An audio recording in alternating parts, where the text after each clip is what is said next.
It is a pleasure to have you here. Welcome, everyone. Welcome to the fall semester for us here in the States. We just started. We're all busy as faculty getting settled, and our students are busy getting settled. It is so great to all have you here. Welcome to a new Co-opting AI session. This is actually our 46th event in the series. We've been going for 5 years. My name is Sloane. I am an assistant professor of data science and media studies at the University of Virginia, where I run Sloane Lab, which is my research group that looks at the intersection very broadly between artificial intelligence and society. I am extremely grateful for the generous support of our partners, that is the UVA Karsh Institute of Democracy and the team at the NYU Institute for Public Knowledge. And as per usual, a big thanks to both teams for making these conversations possible. Now, before I start the show and set the scene a little bit for this big conversation about mathematics, I want to acknowledge that the land where we at UVA learn and work is the homeland and traditional territory of the Monacan Indian Nation. We pay respect to the elders and knowledge keepers, past and present. We also acknowledge and pay respect to the enslaved Africans, enslaved laborers, and free Black laborers who built UVA, as well as their descendants. Today, we acknowledge the land, we acknowledge labor, traditions, and knowledge, and we acknowledge lives. Now, for this Co-opting AI event, we are focusing on the big elephant in the AI room, and that is math. Enshrined in a lot of people's heads as either hated or beloved school subject, math is absolutely everywhere. Mathematical calculations have brought us things like stable bridges and the moon landing. In fact, math was always intimately connected with the production of knowledge and the description of the natural, cosmological, and social world. The arrival of artificial intelligence, however, has made math even more integral to how we organize society. Without math, there is no AI. Many people say that AI is just statistics. Others say it's quasi-magical and almost sentient. I think it is time for a more nuanced conversation on this. As a sociologist, I often argue for looking at AI from the position of the social. But today we are flipping the script and we're looking at the social through the mathematical. And it is my absolute honor and pleasure to welcome today's panelists, all of whom routinely look under the hood of math. Aubrey Clayton, Theodore Porter, and Emma Steingart. Now, beginning today will be Emma Steingart, who is an assistant professor in the Department of History at Columbia University. Professor Steingart researches the interplay between American politics and mathematical rationalities. Her current project, Accountable Democracy, examines how mathematical thought and computing technologies have impacted electoral politics in the United States in the 20th century. It follows on her first book, Axiomatics, Mathematical Thought and High Modernism, which came out last year. Professor Steingart's work has appeared in Social Studies of Science, Grey Room, and the LA Review of Books, and her work is also supported by the National Science Foundation. Welcome, Alma. Then, following Alma will be Theodore Porter, who is a distinguished professor emeritus of history at UCLA. He has authored many books, including The Rise of Statistical Thinking, Trust in Numbers, The Pursuit of Objectivity in Science and Public Life, and more. His most recent books is Genetics in the Madhouse, The Unknown History of Human Heredity. He graduated from Stanford with an AB in history and earned a Ph.D. from Princeton. In 2008, he was elected to the American Academy of Arts and Sciences, and in 2023, he received the George Sarton Medal for Lifetime Achievement from the History of Science Society. Welcome, Theodore. It's an honor to have you. And closing us off will be Aubrey Clayton. He is a mathematician who teaches courses in the philosophy of probability and statistics at the Harvard Extension School. He has also written a book. He is the author of Bernoulli's Fallacy, Statistical Illogic, and the Crisis of Modern Science, which came out in 2021. He holds a Ph.D. from the University of California at Berkeley, and his writing has appeared in many places, including the New York Times, Nautilus, and the Boston Globe. Welcome to all of us. A little housekeeping for everyone. It is terrific to have our audience. We want you to participate.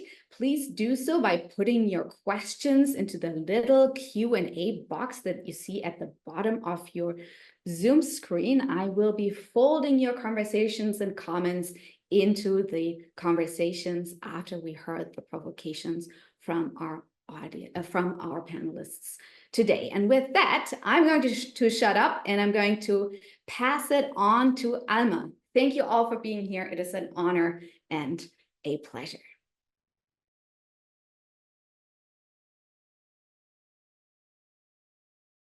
You're still muted, Alma. Yeah, just a second. I just need one more thing before. All right, here we go. So thank you, Mona, for this wonderful introduction. Thank you for the invitation. I should say it's really it's wonderful to take part in this, what I think is very important series. And I'm really very much looking forward to be in conversation with Ted and Aubrey. I'm looking forward to this. So in my short talk today, I want to take us back to the 1960s and to focus in particular on okay. Sorry, I just want to make sure that I can somehow get to what I want to do. I might have to do it this way.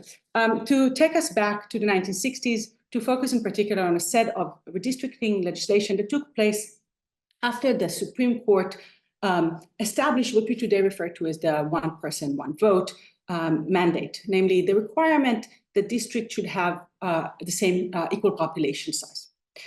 Up until that moment, I should say, states had districts of varying sizes, sometimes 2-3 times the size of one of another. So what happened in response to the court's ruling is that legislators across the country had to really quickly redraw districting maps. But not all of them were willing to give up the political power so easily. So what happened in the South in particular is that legislators turned to multi-member districts as a way to curtail specifically the power of Black voters. And what I want to focus on today is the constitutionality of these devices. Now, I think that by this point, some of you might ask yourself, what does this have to do with math, which is supposedly what we're here to talk about today? And what does this have to do with AI, even more, which is the topic of the theorists today? So the story that I'm telling you today is part of my current book project, which examines the growing influence of statisticians, mathematicians, computer scientists on electoral politics in the United States during the 20th century. What I'm interested in the project is how Americans' most basic definition of what counts as fairness and what counts, I should say, as bias have become increasingly construed in mathematical and computational terms. So the book is in no way a history of AI, but I do believe that it does have something to offer contemporary conversation about AI, and in particular AI and fairness.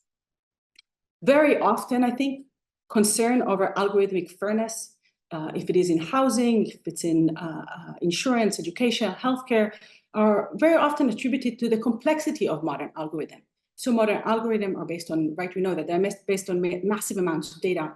They require substantial computer power and memory, and they involve, for the most part, convoluted statistical analysis. All these factors, not surprisingly, makes any discussion of fairness seems intractable. And I mean intractable not just to the public, but sometimes even intractable to experts themselves. However, as will soon become clear, questions of how fairness is defined and by whom exist in any attempt to reduce a social or political problem to a set of kind of clear rule-based procedures. And in the case of multi-member district, which I want to kind of highlight this example today, what I'll give you is, what I'll try to show you that how the same example leads to three different definitions of how fairness should be construed. So one simple example and three different definitions. So let me start. So in 1962, Georgia passed the Senatorial Reapportionment Act. What the Reapportionment Act did, it divided the state to 54 seats approximately of equal population. However, the state did not want to give up, according to the state, I should say, did not want to give up on its county system. That meant that even though there are seven kind of most populous counties, even though they, in principle, they were divided into districts, and that the representative of each district had to live in that district, when it came to voting in these populous countries, representatives were elected on a county-wide votes. So what it meant is that a voter in Fulton County, for example, which is the state's most populous county at the time, voted for 7 senators, while a voter, for example, in one of the smaller counties or one of the smaller districts voted for only 1 senator. So if you're a voter in Fulton County, when you come to vote, you vote for all 7 senators for the 7th district of Fulton County. And this was a way, I should say, to decrease the power of Black voters in particular by diluting the vote. So Water, in one of Georgia's populous counties, then ended up challenging the plan. What they argued is that the populous counties had their votes diluted and that they should have their votes counted only on a district-wide basis. And they came up with a way of an argument, a way of the way of kind of to put their claim. And to do that, what they put forward is what they conceived of as a very simple mathematical argument. They noted that the population of District 34, which was one of the 7 districts of Fulton County, had about 80,000 residents. They said to the justices, assume, for example, that all the people in the district mobilized around exactly the same candidate, and assume that they voted for that specific, to him or for her. They said one can still conceive of a scenario in which said candidate would not be elected. In fact, what they claimed is that only 18% of the population of Fulton's other 6 districts would suffice to override the 100% vote of District 34.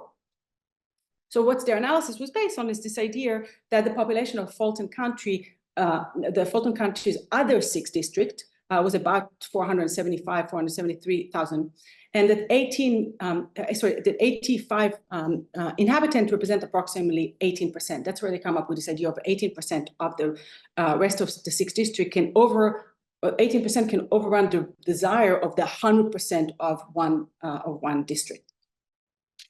So if the entire population of a single member county, a single member district, I should say, would vote for the same candidate, the candidate would inevitably represent a district, but this was not the same, it would not hold true for a multi-member district. So this is the argument, and the argument was sufficient, I should say, to convince the district court that Georgia's senatorial apportionment represented this invidious discrimination. Now the case got to the Supreme Court, and the Supreme Court disagreed. And this is a quote, "There is simply no mathematical disparity," the court majority announced. Since any Fulton County voters was able to vote for 7 as opposed to only 1 senator, there was not, the court reasoned, any discrepancy between the weight of his or her vote and that of a resident in a single member constituency. In other words, since a voter in Fulton County was able to vote for 7 representatives when the voter, when she came to the voting booth, she was voting for 7 representatives, the court reasoned that her vote was not diluted. So I just gave you 2 ideas, right? That the vote is not diluted, the vote is diluted. And now let me, if these 2 opinions are not enough, let me represent the difficulty with weighing votes by giving you yet another opinion, according to which the votes of voters in the populous countries were not undervalued, but overvalued. And this analysis was due to John F. Banzoff, who at the time just got his law degree, but before that he was at MIT, where he was familiar with mathematics, had a mathematical education, also computational techniques as well, I should say. Banzoff began by offering a measure of what a citizen's voting power should be understood to be. According to him, the way we should understand the term is to mean the ability of a citizen to affect the election of a representative.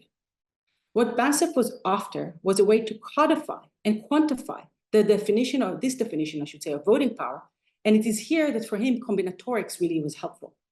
He said, let's consider a district with 3 voters, and we are voting on some measure that's basically yes or no. And he says, if you look at it, if we look at this kind of district, there are basically 8 permutations. If you want to figure out what's the voting power of A, we should ask ourselves, when will the final decision change if only A will change her vote? If A will move from yes to no, from no to yes, then the overall decision of whether or not the measurement will pass or not will actually change.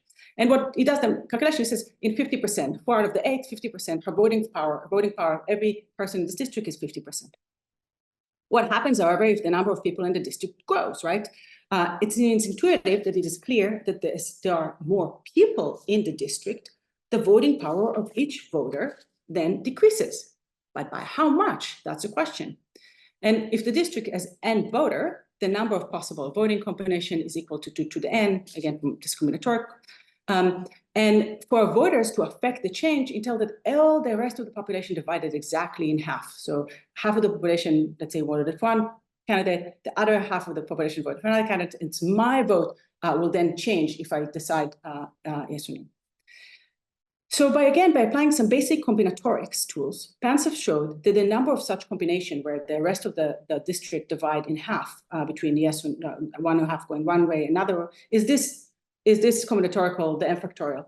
Now, it doesn't really matter if we follow the math. I go through it very fast because we only have a few minutes. But the point of Banzhaf was actually very simple. His point is represented in this table, which is that what the truth is that the voting power does not decrease as an inverse of the size of the district. So if that was the case, that's the column all the left. If the population is 3 people, then if you believe that it's inverse of the population, it's a 1 over 3, 33%, where in fact it's 50%. And he was able to show that if you do that, that the voting power did not decrease as an inverse.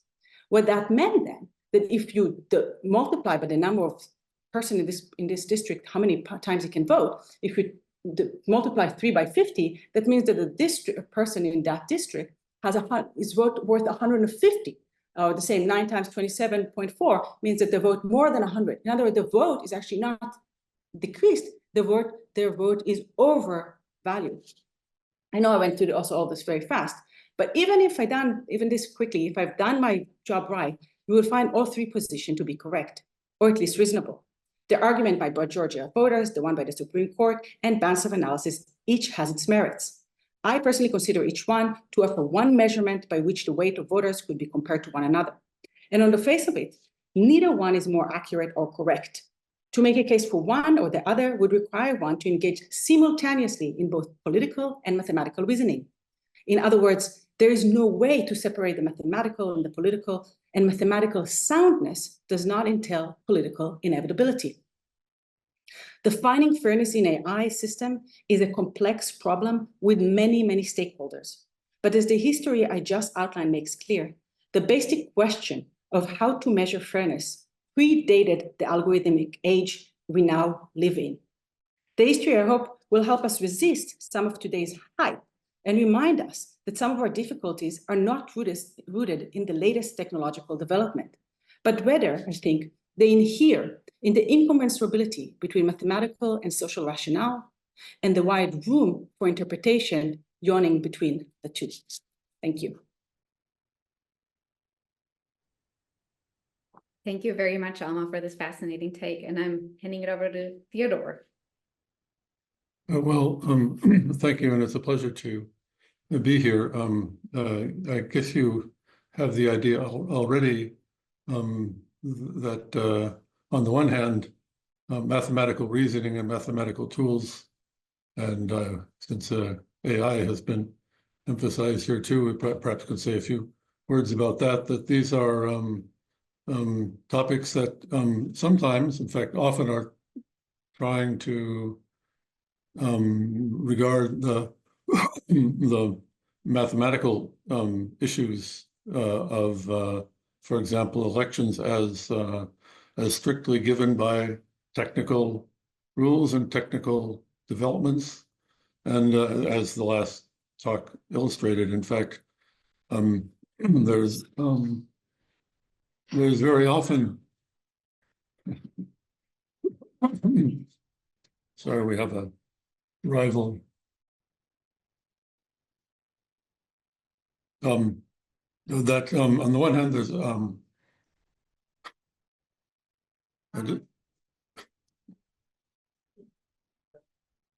so that there's so here we are in a public location, which shouldn't have produced phone calls at what's 10 p.m. here. Anyhow,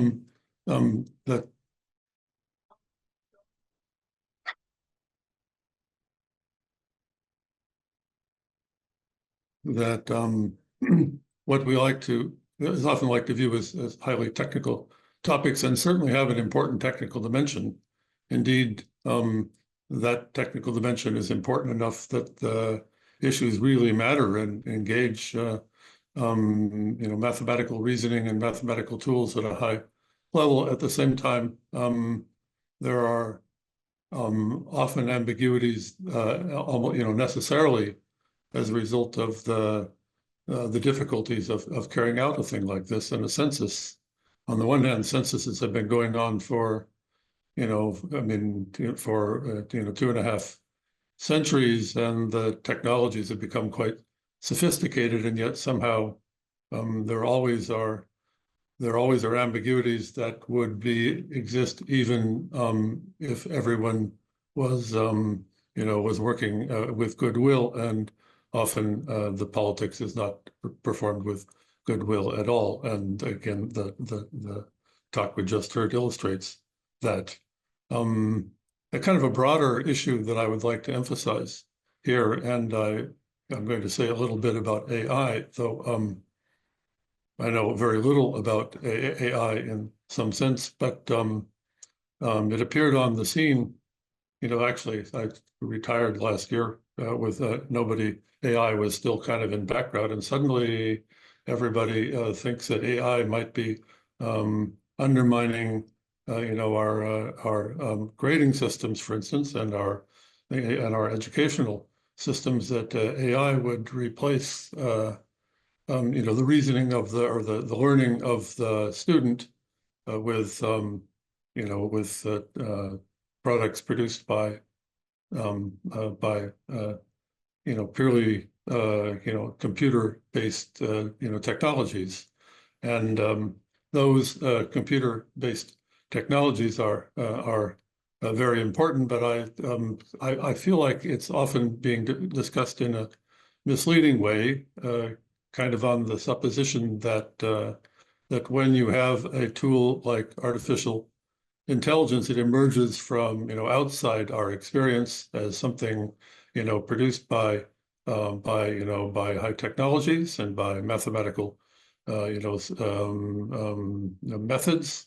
so that it has supplanted the old ideals of, for instance, of education, and replaced them with tools produced by that could be done by machines.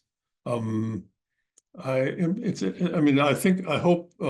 one hand, I think it's important to recognize the ways in which these technical machines are produced in a complex world. That they also that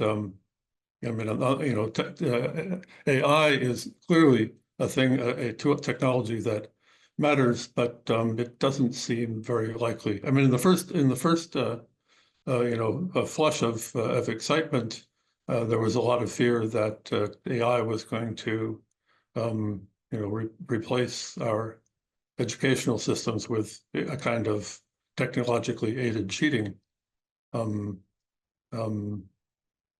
Again, it's not that this is totally inconsequential, but in fact, the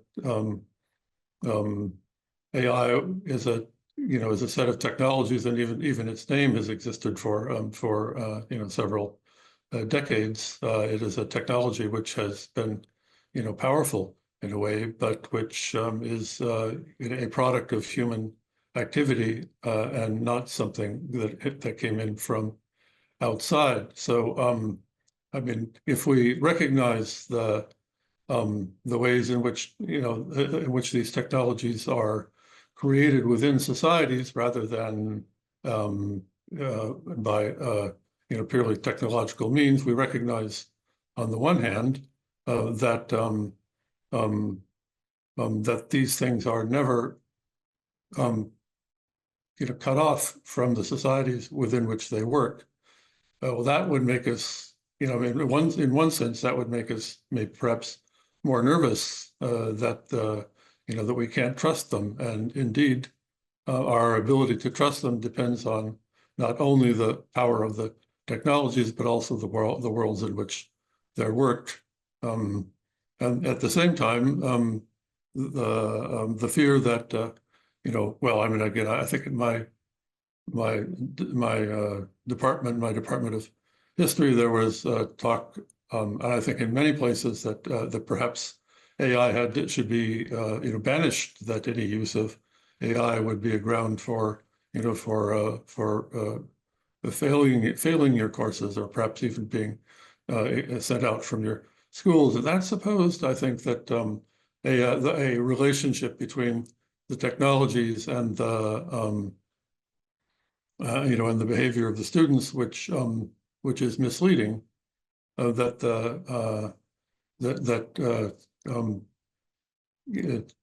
the technology has been going on for a long time, and it in fact, yeah, I mean, another way of thinking of it is that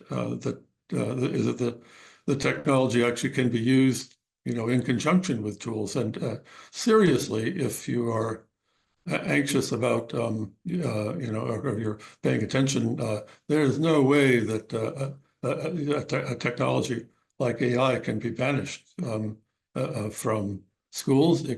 On the contrary, it's I think that pretty soon people were recognizing correctly that AI would be incorporated with other technologies, and the fear of cheating remains a real one, but it's not perhaps different from, except in maybe degree of sophistication, it's not so different from what was there all along.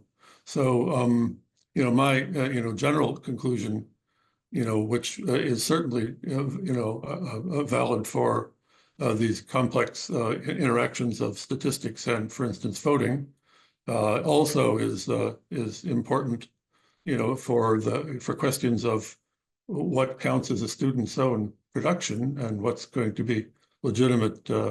What legitimate aids can be brought to bear in schools. And I have to say, many other things which I and others could talk about, that in fact the technologies of mathematics and others are not in general produced from outside by experts working alone or working only with other experts, but are always allied to other tools and other ambitions and human skills and actions that make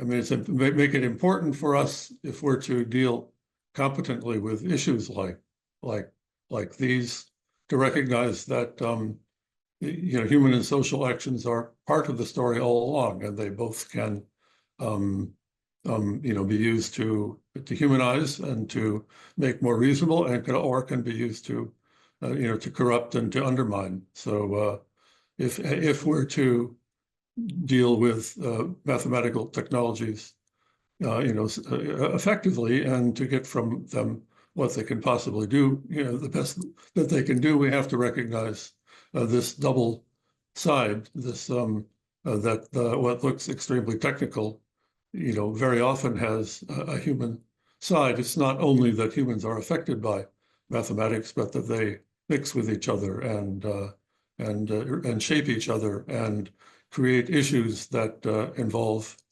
the technical and the human, the technical and the social at the same time. So that's a very general perspective, which I think is important to, to start out with when we are asking questions about technical tools, computers, and mathematics. So thank you for your time. Very many thanks, Theodore. Much appreciated. And Aubrey, I'm gonna pass the baton over to you. Thank you so much, and thank you for the invitation.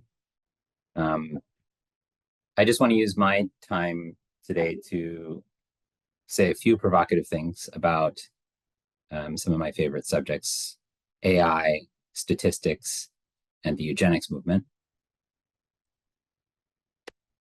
And I'll start with what I would consider to be the problem, and this is a problem facing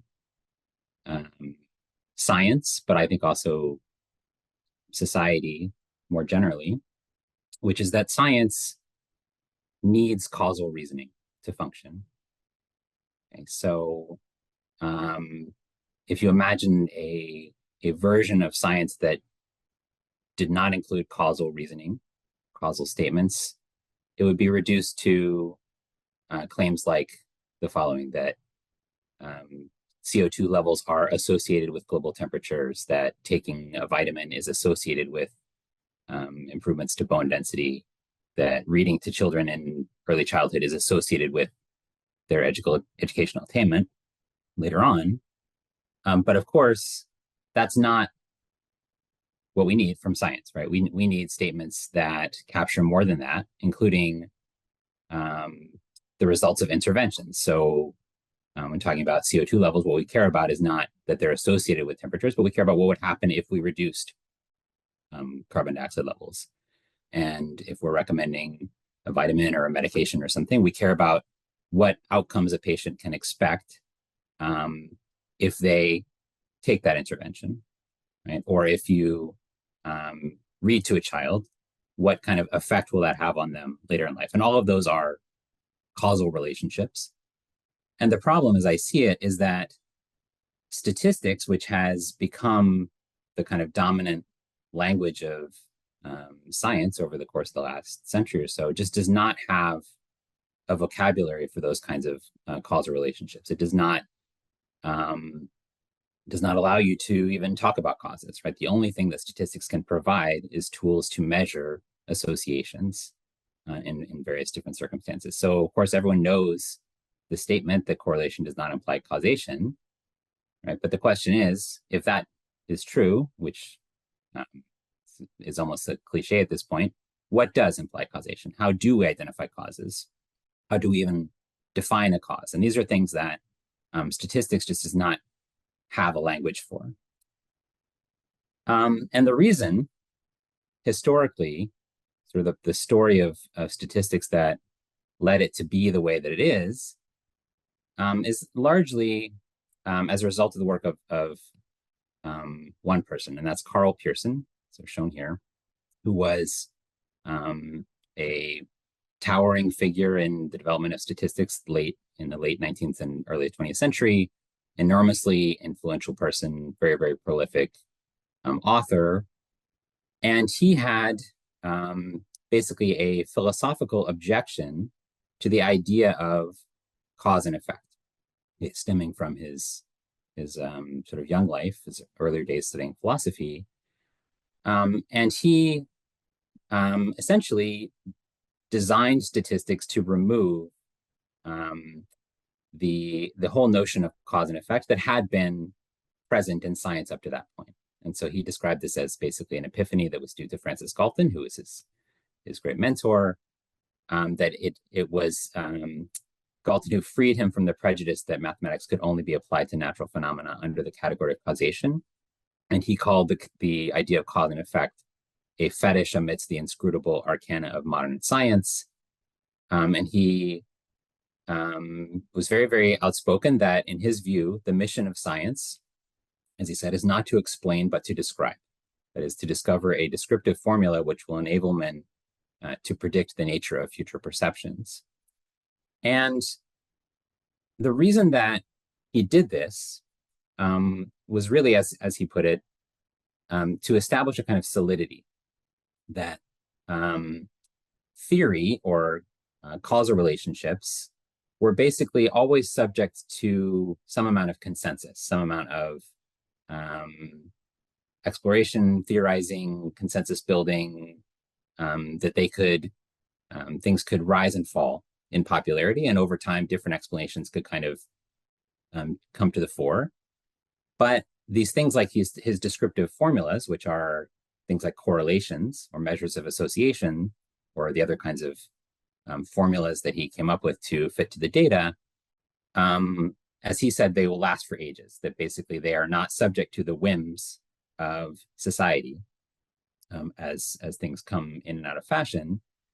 And so for him, I think that represented a kind of enduring nature, that anything that he came up with as a descriptive formula, a prediction, a relationship that he found in the data would endure beyond just whatever the kind of historical moment that it was in, which was something that was very desirable for him. Now, why was it so desirable?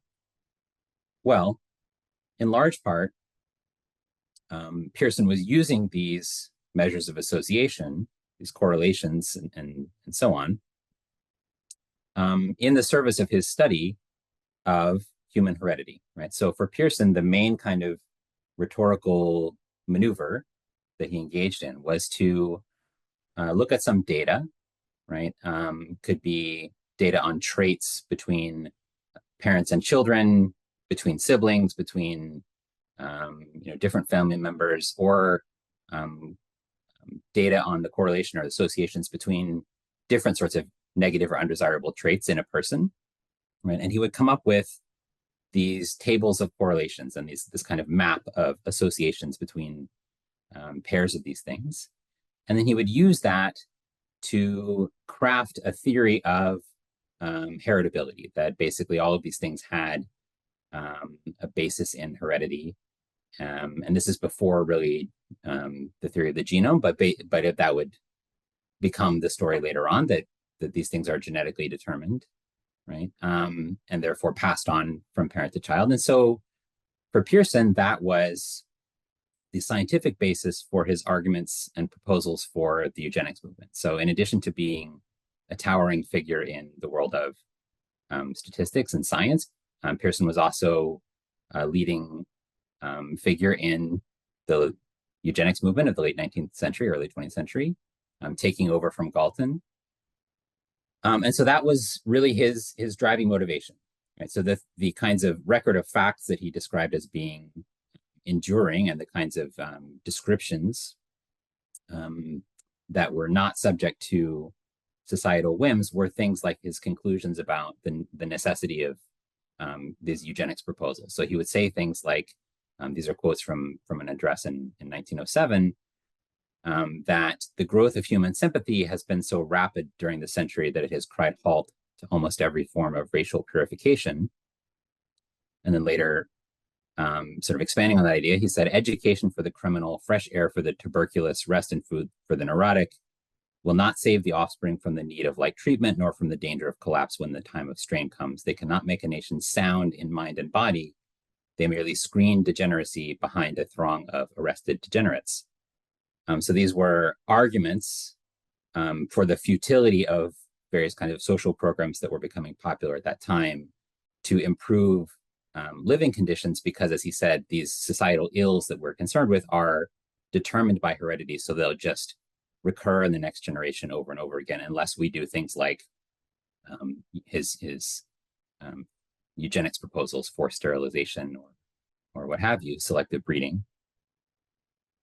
And while I think it's very fortunate that movement has largely died out and lost popularity, although come back to that in just a minute, I think that Pearson's way of thinking about science and about statistics, and particularly the idea that the mission of science is to describe rather than to explain, would feel very much at home in the contemporary work of data science, and in particular in the world of AI.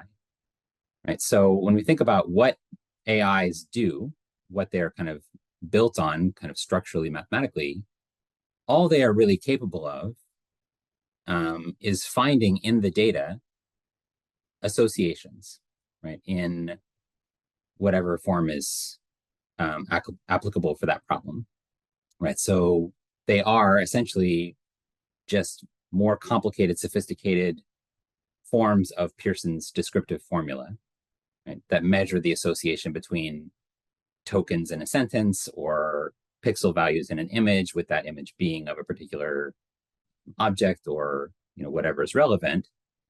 But those algorithms, those engines, do not have embedded in them a causal framework, right? They do not understand causes. They don't reason causally. And so that's how you can end up with, for example, in the screenshot shown here, conversation with ChatGPT, where if you ask it a sort of variant of a classic logic problem, where you say, let's say a farmer with a wolf, a sheep, and a grain needs to cross a river, and he has a boat that can carry them all, how many steps will it take for the farmer to cross the river?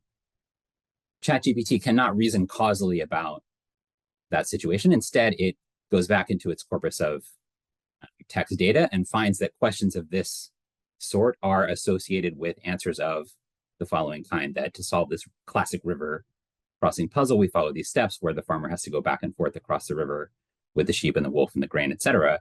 When actually in this setup, the farmer could just carry everything in one trip across the river. But the engine does not know that. It does not have the logical cause and effect relationship of these animals and the river and the capacity of the boat and the farmer's desires, etc. So basically, AIs cannot think like people because they don't ask the questions that humans ask when they're 2 and 3 years old, which is why at every turn. And I think that that's very harmonious with particularly Karl Pearson's philosophical approach to the mission of science, right? Not embedding assumptions or stories about causal relationships, but rather just letting the data exist kind of on its own and extracting from it measures of association or descriptive formulas.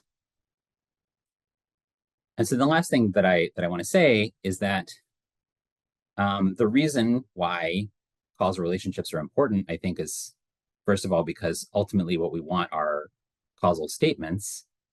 And I think if we are not explicit about the assumptions and the kind of storytelling that's necessary to describe the world causally, what will happen is that will create a vacuum which will be filled by implicit biases, right? And this is really what's going on in the work of Pearson himself, right? If you think about his work on human heredity, it was never the case that he actually adhered to this mission statement that he should describe but not explain. Of course, he had explanations in mind for all of the different kinds of things that he was talking about, these hereditary, social ills. His explanatory theory was that they were passed on from parent to child, right? And that they therefore would be resistant to interventions at the social level. But those are explanations. Those are causal assumptions, right? That's claiming to know the result of an intervention, what will happen if you do something. And just to give you a couple more sort of recent examples of that, on the left here, this is a poster from a series of ads in the New York City subway about 10 or 12 years ago, where there was a campaign to combat teenage pregnancy in the city. And it had these messages such as, I'm twice as likely, this is from the perspective of this sad toddler, I'm twice as likely not to graduate high school because you had me as a teen. And as a kind of explanatory footnote, it says kids of teen moms are twice as likely not to graduate than kids whose moms were over age 22.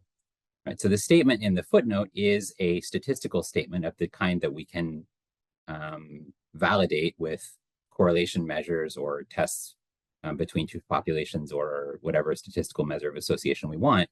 But the statement in the ad is a causal statement. Right? It's what will happen because this person had a child when they were a teenager, right? That they reduced the likelihood of the child graduating from high school. Okay, similarly, sort of what's on the right is a picture from some coverage of a startup company from a few years ago that claimed to use AI sort of computer vision to detect insurance fraud. This is a company called Lemonade. And basically that went about as badly as you might think, that, as it says in this article in Vice, that the insurance company claimed it can detect fraud by looking at nonverbal cues in videos of people. And it removed its claim after some harsh criticism and raised questions about not just the dystopian aims of the company, but also about the actual capabilities of its AI and what this AI is used for. And so I think these are relevant examples of the kinds of causal stories that will fill the void implicitly, right? In the absence of an explicit kind of causal framework and a statement of assumptions of what the actual causal relationship is between these variables in your data. And so I think as people who practice in AI, we should be cautious about this, because what this tells me is that without a kind of careful consideration, just looking at the data and extracting measures of association, we will end up reinventing things like the eugenics movement or phrenology, right? And that it will seem to come about from the data naturally and from the algorithms, kind of without any help from the scientists, when in fact what that really represents is our kind of implicit bias, insidiously making its way into our conclusions. All right, that's it for me. Thanks very much. Thank you so much, Alma, Ted, and Aubrey, for your really amazing contributions. Alma, we heard from you about the long history of thinking mathematically about bias and fairness and expressing political power in mathematics that deeply impact how we distribute power or withhold power from communities. And Ted, you've reminded us that there are ambiguities that remain in the mathematical tools that we've sort of packaged into these very sophisticated technologies that we use in our everyday life, and sort of eloquently pointed us to a conundrum that we find ourselves in education at the moment, as we're faced with that, and reminded us of the fact that trust doesn't just depend on the tech, but also depends on the social world in which this technology gets embedded. And then Aubrey, thank you so much for your work on statistic and eugenics in this conversation, and also some other pieces that you've published. And you basically showed us that there is this sort of social commitment to causality that we elevate above the quote unquote true nature of the mathematical operations that are in place, which are descriptions of relationships, which of course has then again everything to do with power if we think about how this affects ideological and deeper problematic and awful movements like eugenics. And so I'm going to pause here and remind the audience that this is the time now to put questions in the Q&A box while I have the privilege of asking my questions first. And I'm very excited about, because I've been sitting with those for a long time as I've read all of your work in my research. And my first question for you is about language. All three of you have spoken about the relationship between mathematics and language, spoken about how expressions of mathematical assumptions that really are social assumptions impact our social world. And so you've all expressed how this language sort of unfolds in different ways.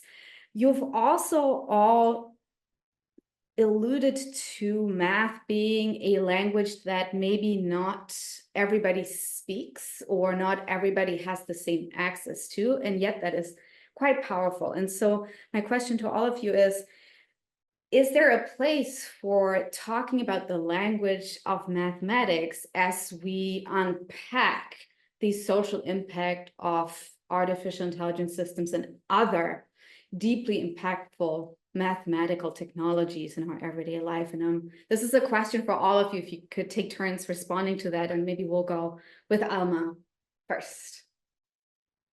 Sure. Thank you for this, Mona. I think this question of language is an interesting. It's very. I mean, the question of language is a really interesting one. And I think it can kind of this idea that it comes up in all the conversation. I think that part of what I was trying to get to, and part of what I think is sometimes gets missed, is that once something just get codified, and this can be, and I'm trying in kind of mathematical way, and that can happen. Part of what I wanted to show is that doesn't necessarily relates necessarily to computing. That happened before, or it doesn't necessarily have to do with computing.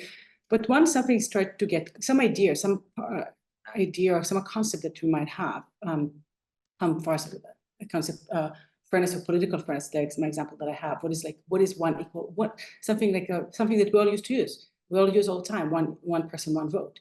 But when if we talked about it and I told you one person, one vote, we always have some understanding. We all think we're talking about the same thing.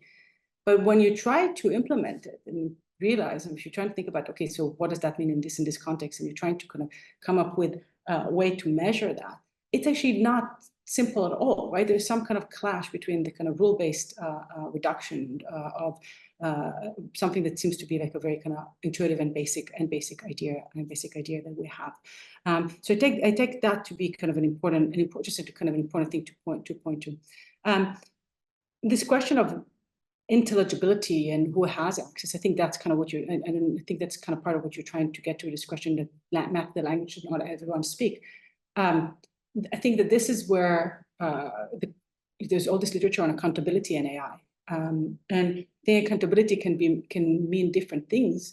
And I think that part of the way I like to think about it is in some way that we should come up with different ways to explaining this algorithm, right? There's a way of describing the algorithm in a very kind of very technical language. There's a way of explaining what an algorithm does and kind of what's the social implication of algorithm. There are different registers that we can actually think about when we think about how to describe this algorithm. So we can privilege mathematics, but mathematics is in no way the only way that the only language that we have to try and think through this algorithm that today impact all our life. And I think, yes, some people have access to different understanding of how the algorithm works, but we should always operate under the assumption that we should think about this in different I think about it as kind of different registers. Ted, the language of math. What are your thoughts? Yeah, thanks for this. The language and math are both extremely, all embracing, ways of thinking and doing. And I guess I'm not sure what to say in general, except that, one, notion of this relationship, tries to bring mathematical and and let's say verbal language together, and that is important, but can easily leave out aspects that are fundamentally important for users and for those who are engaging in mathematical reasoning as a professional activity, that somehow it's important to be intelligible as much as possible to larger audiences without denying the special skills that trained mathematicians have. So I think it's easy to go wrong and to try to either to cut off the relationship between these things, or at the other extreme to say that there's it's all just language. So in fact, a lot of sophisticated reasoning takes place within language of with whose significance is verbal, and some of what you've heard here reflects that. But at the same time, this kind of reasoning can be quite different in different contexts, and involving people with different levels of skill and commitment.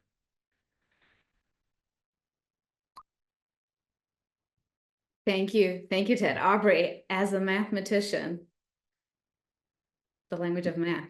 Yeah, it's a very it's a very pertinent question. I think what struck me the most in Alma's remarks, as you said also, is that you can take a word like fairness, and then when you try to apply it in the real world and actually pin it down to a mathematical definition, you might end up with sort of competing versions of that and competing conclusions. And I think that just speaks to maybe some of the ambiguities of natural language as contrasted with math. But then when we're talking about statistics or AI, we're often sort of colliding those two together. So one thing that I've often remarked on is that in the world of statistics, many of the tools that we use have these kind of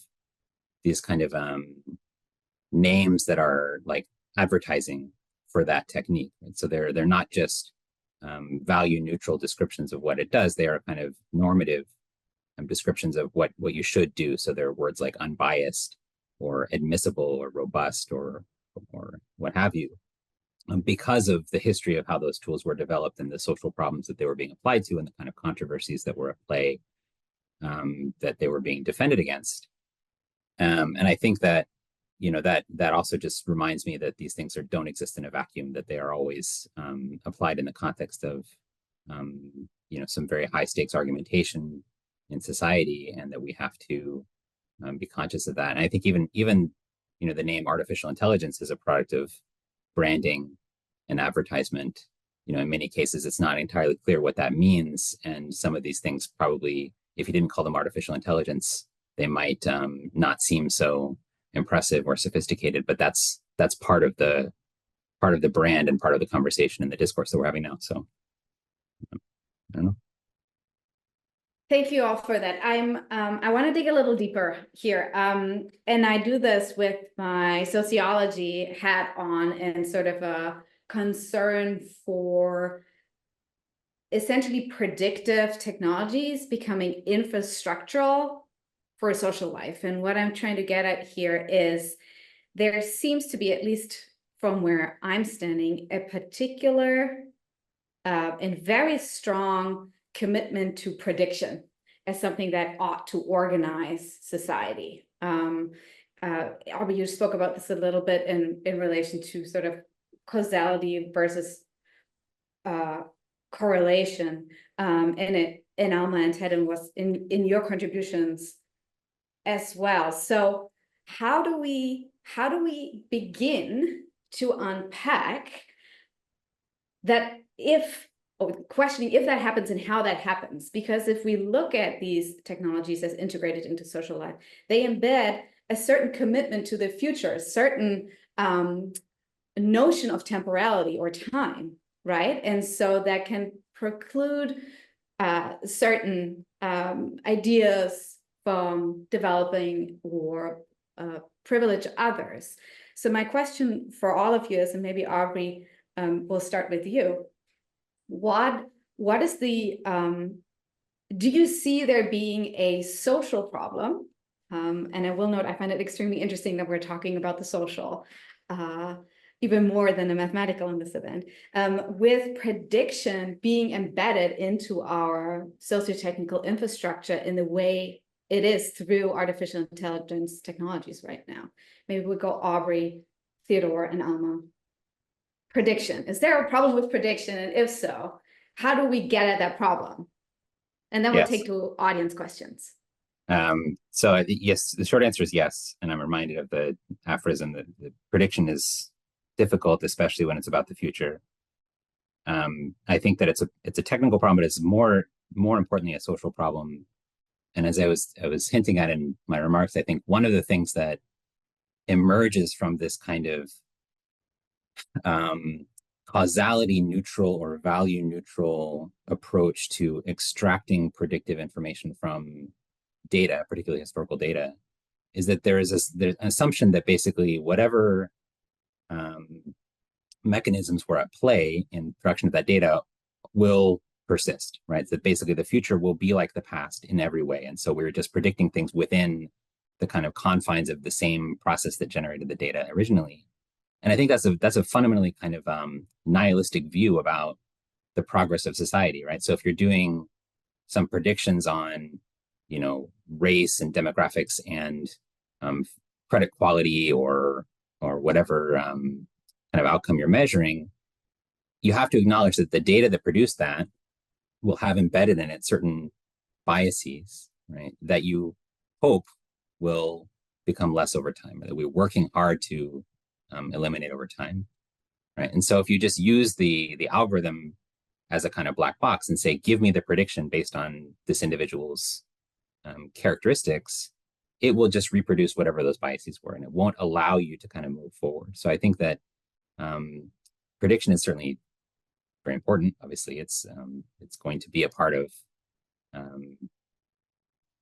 every facet of society in the future, and we're going to be using these tools to assist us with the prediction. But I think we have to be more explicit about what are the kind of assumptions and the dynamics that were present in the data that was trained on, so that we don't accidentally end up reinventing redlining and phrenology and the eugenics movement, and basically just enshrining those biases as fact going forward. Thank you, Aubrey. Head, prediction. No, I mean, I think that Aubrey's point is the one I would also want to emphasize, that on the one hand, prediction is, well, how can we do without it? I mean, so it's difficult, especially when it concerns the future. And of course, it's always about the future, and we can't do without predictions. And yet, typically,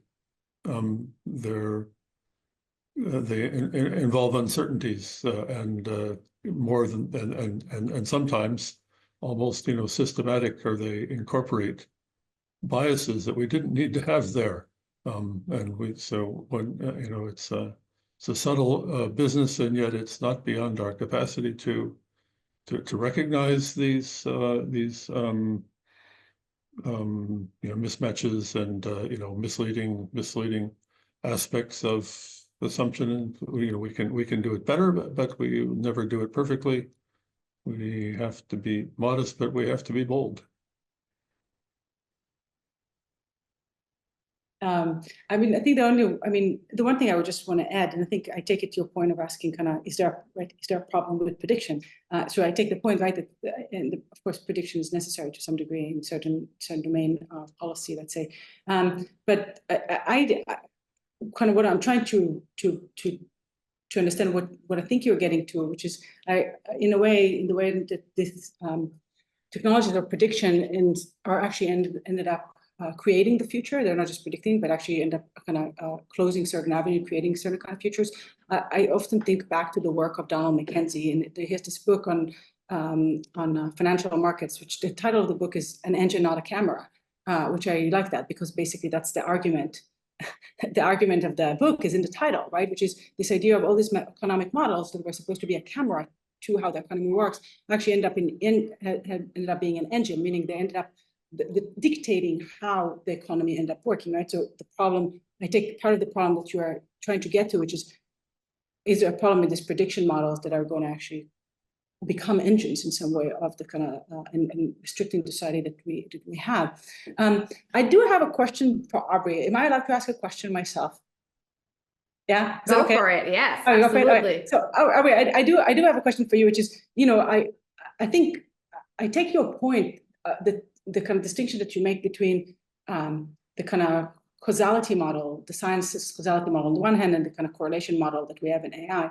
But and I think it's an important, and in your work, you obviously show that. But I want to know I feel like to a certain degree you're too quick to give up on correlation and statistics. There's a way of reading. I don't think you are doing it, but I think there's a way of reading what you're saying, that you're too quick to just throw statistic away completely. So I'm thinking about the examples that you have, right, about let's say vitamin B and bone density, but it made me think more broadly about a lot of the ideas about if a certain drug is actually safe or not safe, right? There's those experiments, or there's statistics that goes into this, right? At the end of the day, statistics play a really important role. I mean, Chris Phillips is working on a book right now. Chris Phillips is working on a book about biostatistics, which is all about how the statistical knowledge became extremely important to defining, right, what we consider to be safe and what is risky and what is not safe. And so in some way, I don't think you're saying that, but I kind of wanted to kind of push back. I think I don't think you're saying that we should give up on statistics and correlation when we're thinking about experimental, experiments. For kind of medical and kind of the medical domain, or we can come up with many other examples where statistics obviously play an important and crucial role. It is probabilistic, right? At the end of the day, there is a kind of probabilistic argument there of whether or not the drug is safe or not. So I was really curious to how far do you want to? I guess I want to hear how far do you want to go with this kind of argument?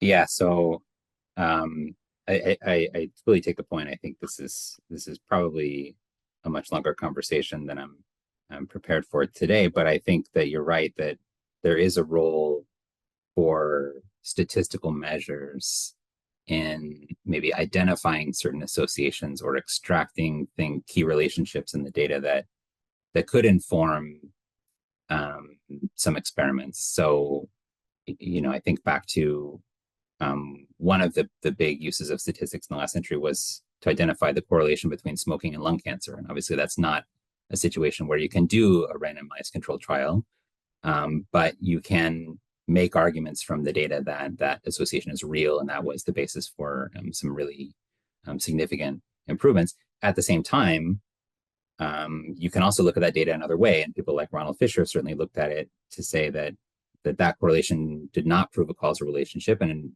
that it could be that there's something underlying both smoking and lung cancer that causes a person to have both.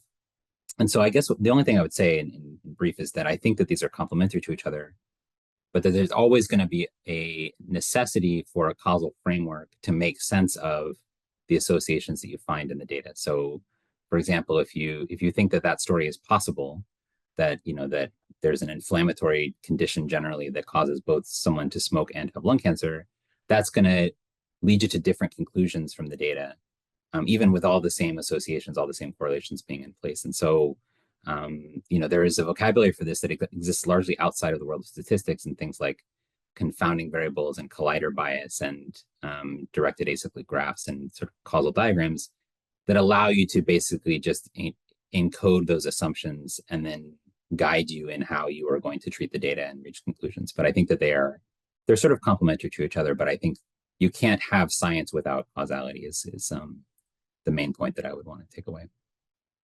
Thank you both for that. I'm going to take this as a cue to start bringing in our audience questions. And I'm going to start with a question from Emmanuel Moss, who is basically, I'm not going to read the whole question, but I think what he's trying to get at, and Ted, this is a question for you, I think. He's saying, well, in the world of statistics, folks have been trying to do causality in many different ways. Are any of those ways particularly compelling? And I'm going to ask, are they compelling to you? You wrote a lot about statistics. I mean, well, on the one hand, though, I perhaps, often trying to bring out the ambiguities that are typically present in dealing with hard questions like this one, that there certainly are things that statistics can do, and that the general scheme of separating using comparable groups, to the extent possible, but through tools of randomization, though these things have been abused often enough, yet when and sometimes you can't do it, and yet it is it's as an ideal of statistical reasoning of reasoning. It seems like it has its validity, which remains intact, and yet you almost never can randomize completely. And one has, I mean, certainly the story of cigarette smoking and tobacco, for instance, is one of amazing bad faith, as well as somewhat difficult, but yet situations that remain at the end of the day, that is knowledge that remains totally convincing. So, you never, you have no, complete, magic tools, and yet, this kind of the tools that are sometimes can be made available, and the basic techniques used to analyze them are can be quite convincing, the best we can know, and we have to recognize sometimes that we do know a lot too. Thank you, Ted, for that. And of course, the disciplines speak to that as well, right? And for example, the growth of data science as a discipline speaks to that as well. I have a question for Aubrey, and then another one for Alma. This is from Dawn Nefas, Aubrey, who's stating that her understanding of AI, quote, air quotes, is that there are meant to be priors stemming from Bayes, which to her mind sounds a lot like notions of causality. How does that figure in your work? Is part of what you are saying that that is sort of all to do with sort of social underpinnings? Like, can you be a little bit more explicit about that, Aubrey? Maybe briefly, so that we can get 2 more questions in. Yeah. So I think that's a great question, and the short answer is no. I think those are different things, although they are both important. That you're right that in the world of data science and machine learning, largely has embraced Bayesian statistics as a tool, which is a kind of rejection of part of the statistical orthodoxy of people like Carl Pearson, whom I spoke of. And that is a way of bringing prior information, background information, and assumptions to the analysis. But I think it's different from what I'm talking about, which is assumptions about the causal relationships between variables. And the way that I would just summarize that difference is that to talk about causality, we have to talk about what would have happened if the world had been otherwise, right? If something had been different from it when it was, if we did X, or if a variable was changed from X to Y, then what would have the result have been? And that is just fundamentally something that requires you to go outside of the data, right, to tell stories about counterfactual relationships of what would have happened. And then in order to do that, you have to be willing to use your imagination, your storytelling ability as a human being, to go beyond just what you've observed. And I think that's something that that no statistical tools, including Bayesian ones, are ever really capable of doing. Thank you for that, Aubrey. I have a question for you, Alma, and this is a provocative one. Andre Sobral is asking, could we consider artificial intelligence as an authority argument in the form of a tool constructed by an emerging elite to assert social control? And you're getting that because you spoke about authority and power quite explicitly. Yeah, that's a good question. Is that, I guess, is this a question? I mean, I guess there's a few ways to kind of read this question. And I wonder if is this kind of description of this is how AI has emerged. Again, if we're talking about AI today, if it is of social control, then we have to ask ourselves, right, who are the people behind AI, right? I mean, AI doesn't operate, right? There are people putting the money to invest, the people to making sure that there's money in order to operate the kind of data centers that kind of we have to figure out what do we mean, right? Who's behind those tools in some ways, which will, I think, will be an important way for us to try and answer that. And that will remind us that there are always people behind there. Aware of social control.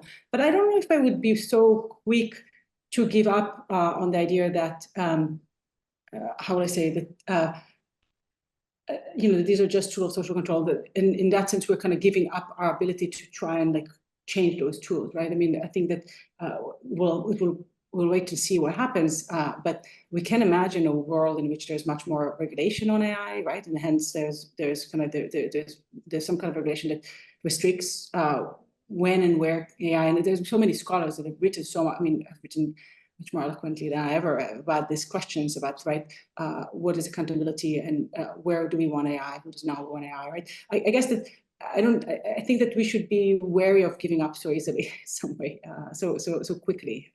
At least I want to resist that.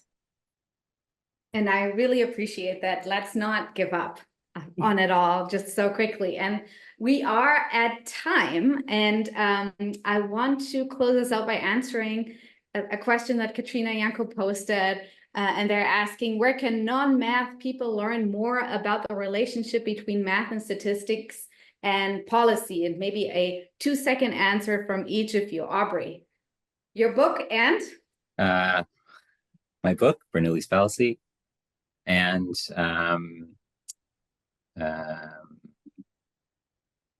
yeah, I think there's a writing project now called The Legacies of Eugenics, and related authors who have written in that series, I think are a great starting point, but I don't have another go-to reference.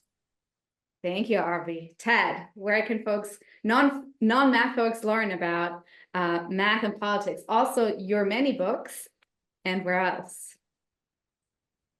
I'll just, I could give many answers, but I'll just mention something that's quite far from my usual activity, which is a historian, Stephen Stigler, a statistician, who I only eventually kind of understood that he was really defending the subtle means that statistics provides, as opposed to the form of appreciation that has often been presupposed over the years, that you have a formula and or whatever, a technique, and you apply it and you get the answer. Being, it's not in fact done well. It's very sophisticated and demanding, and it's worth remembering that. But it's possible. Yeah. Thank you for that. And on the axiomatics. I was actually going to say, obviously, Ted Porter's work. I'm sorry, but that's where you need to start. I know before we got in here, I said that I teach it all the time, because I think that's where yes, you kind of have to start there. We'll throw in, besides that, a couple of just works that came out in the last few years. There's Dan Bout's work, fantastic work on the census. There is Matt Jones and Chris Wiggins' book that just came out in the last year about how I'm sure they already all came to talk at this at some point about how data happen. If you're really only interested about voting and questions of voting, there's a book that just came out by a mathematician called Ismar Volek, Making Democracy Count, which just talks about the mathematical voting. So there's actually quite a lot, and even a lot of recent work as well. Thank you very, very much. And with that, I am going to express my deep gratitude to Aubrey Clayton, Theodore Porter, and Elma Steingart for joining us today for a conversation about artificial intelligence and math, the big elephant in the room. I have truly been waiting for a long, long time to have this conversation. I'm honored that you all joined us. A big thanks to our engaged audience for coming along, asking questions. I thank you all. We are going to be back with more co-opting AI sessions this semester. We will have a conversation about artificial intelligence and architecture next month, and then we will have one on AI and anatomy in November. So stay tuned with all things. This conversation will go up on our YouTube channels. Stay connected. Thank you all so much, and have a wonderful rest of your day. Thank you, Alma, Ted, and Aubrey. It's been a real pleasure. Thank you.